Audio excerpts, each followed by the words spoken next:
وَمَن يَتَوَكَّلْ عَلَى اللَّهِ فَهُوَ حَسْبُهُ، اور جو اللہ پر بھروسہ کرے اللہ اس کے لیے کافی ہو جاتا ہے، اس کی ضروریات کا وہ خود کفیل ہوتا ہے، اور اس کے کام اس کے ذمہ کرم پہ ہوتے ہیں، وہ ہو کے دیکھے اس کا۔ تو جو اللہ سے ڈرے اللہ اس کے لیے راستے بناتا ہے۔ حضرت عوف بن مالک رضی اللہ تعالی عنہ الاشجعی حضور کی خدمت میں حاضر ہوئے اور عرض گزار ہوئے کہ میرا بیٹا سالم مشرکین کی قید میں ہے اور میں فاقوں کی حالت میں ہوں، تو فرمایا آل محمد کے پاس ایک سیر جو ہیں، بس اس کے علاوہ ہمارے پاس بھی کھانے کے لیے دنیاوی اسباب نہیں ہیں۔ کہا صبر کرو اور اللہ سے ڈرو، اور لا حول ولا قوت الا باللہ کثرت کے ساتھ پڑھو۔ یہ ایسا وظیفہ ہے، ایک حدیث پاک میں آتا ہے کہ یہ 99 بیماریوں کا علاج ہے، اس میں سب سے کم درجے کی بیماری ہم اور غم ہے، یہ دکھوں کا مداوع ہے، مشکلات کا علاج ہے، اور یہ وظیفہ میرے حضور نے بتایا۔ حضرت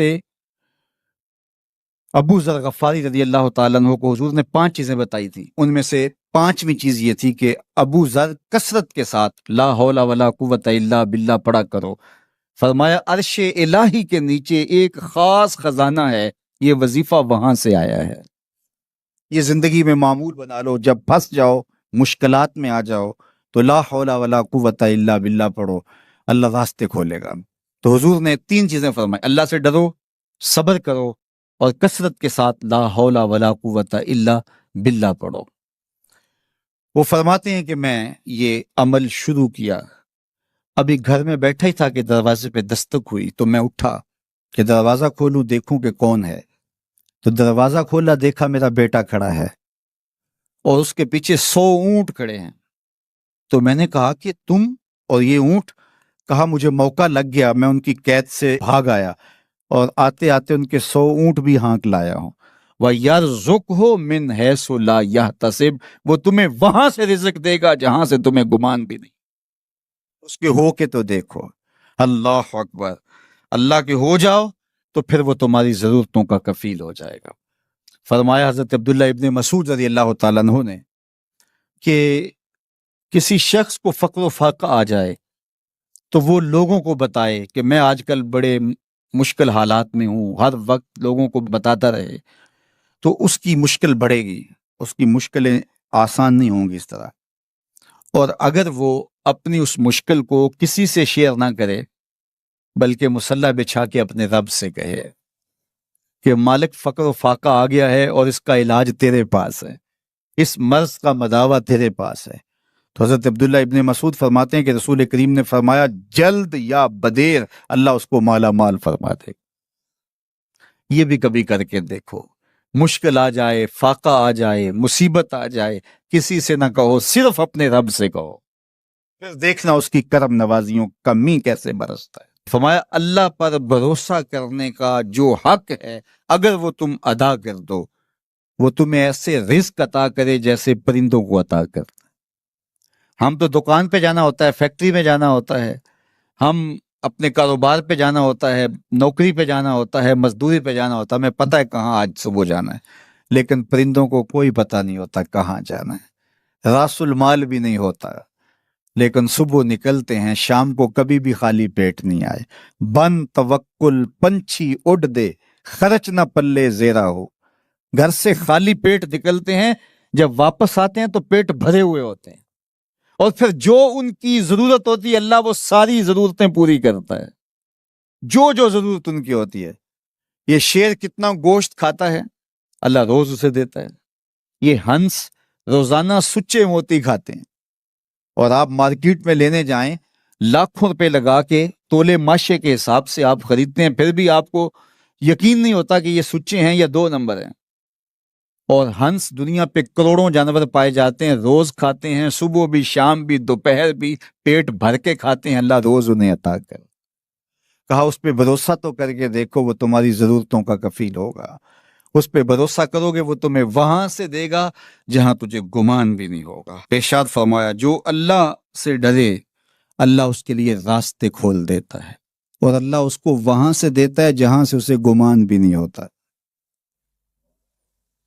حضور نبی رحمت صلی اللہ علیہ وسلم نے ارشاد فرمایا 4 اشخاص ایسے ہیں جن کو جنت میں جانے سے کوئی چیز نہیں روک سکتی، اور فرمایا اگر لوگوں کے سست پڑ جانے کا اندیشہ نہ ہو تو اے عمر میں تجھ کو کہوں کہ یہ بات گلیوں اور بازاروں میں لوگوں کو بتا دو۔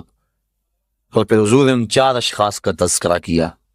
ایک وہ شخص جو والدین کے ساتھ حسن سلوک کرتا ہے، دوسرا وہ شخص جس کی اولاد زیادہ ہے، ذرائع آمدنی تھوڑے ہیں، لیکن وہ اپنی اولاد کے پیٹ میں لقمہ حرام نہیں جانے دیتا۔ جب ذرائع آمدنی زیادہ ہو اور پھر حرام سے بچنا، یہ بھی بہت بڑی سعادت ہے، لیکن جب ذرائع آمدنی بھی تھوڑے ہوں اور اولاد بھی زیادہ ہو تو پھر حرام سے بچنا یہ بڑا مشکل اور آزمائش کا مرحلہ ہوتا ہے۔ تو جو اس موقع میں رزق حرام سے بچا، قیامت کے دن حضور کے فرمان کے مطابق جنت میں جانے سے اسے کوئی شے نہیں روک سکتا۔ اور ہم صحابہ کی زندگیاں دیکھتے ہیں، فجر کی نماز ہوتی ہے، ایک صحابی جلدی سے اٹھ کے چلے جاتے ہیں۔ ایک دن آقا کریم نے پوچھا کہ ابو درداء کیا بات ہے؟ تو حضرت ابو درداء نے عرض کی حضور آپ جانتے ہیں آج کل مدینے میں کھجوریں پکنے کا موسم ہے، اور سحری کے وقت ٹھنڈی ہوائیں مدینے کی سرزمین کو سلام کرنے بھی آتی۔ میرے ہمسائے کے صحن میں ایک اونچا لمبا درخت ہے کھجور کا، جس کا جھکاؤ میرے گھر کی سمت ہے، اور جب ہوا چلتی ہے تو اس سے کھجوریں ٹوٹ کے میرے ویڑے میں گر پڑتی ہیں۔ میں جلدی جلدی اس لیے چلا جاتا ہوں کہ بچوں کے اٹھنے سے قبل وہ کھجوریں اٹھا کے ان کے گھر میں پھینک دو، کہیں ایسا نہ ہو کہ میرا بچہ کوئی کھجور اٹھا کے اپنے منہ میں ڈال لے۔ یہ صحابہ کا مزاج۔ اور ہماری سڑک سے گنے کی ٹرالی گزر کر تو دیکھیں، ہم بچے کو شاباش دیتے ہیں کہ بڑا دلیر نکلا ہے۔ جس کو آج آپ حوصلہ افزائی کر رہے ہیں، کل بڑا ہو کے ڈاکو بنے گا، کل بڑا ہو کے راہزن اور لٹیرا بنے گا۔ اولاد کی تربیت کے باب میں یہ بات ہے کہ اگر وہ گناہ کا ارتکاب بچپن میں بھی کرتے ہیں تو ان کی وہاں حوصلہ شکنی کی جائے تاکہ ان کے دل میں گناہ سے نفرت پیدا ہو جائے۔ تو حضرت ابو درداء نے عرض کی حضور میں اس لیے جلدی چلا جاتا ہوں کہ ہمسائے کے گھر سے جو کھجور کا درخت ہماری سمت جھکا ہوا ہے، اس کی کھجوریں جو گرتی ہیں میں ان کو اٹھا کے ان کے صحن میں پھینک دوں تاکہ کہ میرا بچہ وہ کھجور اپنے اندر نہ لے لے۔ اور آپ جانتے ہیں کہ حضرت امام حسین رضی اللہ تعالیٰ عنہ مسجد نبوی میں آئے، صدقے کی کھجوروں کا ڈھیر لگا ہوا تھا، بچے تھے، ایک کھجور اٹھا کے انہوں نے اپنے منہ میں ڈال لی۔ تو آقا کریم صلی اللہ علیہ وسلم تیزی سے آگے بڑھے اور ان کے حلق میں انگلی ڈال کر حضور نے کہا کہ اس کو نکالو باہر، اور اندر سے کھجور باہر نکلوا لیں۔ میں اور آپ اپنے رزق پر اگر غور کر لیں اور اپنے رزق کی حلت کا سامان کر لیں تو عبادت کی لذت نصیب ہو جائے۔ تیسرا وہ شخص کہ جس نے ایسی سچی توبہ کی کہ دوبارہ گناہ کی طرف جانا اتنا مشکل ہے جس طرح تھن سے نکلا ہوا دودھ دوبارہ اندر نہیں جا سکتا۔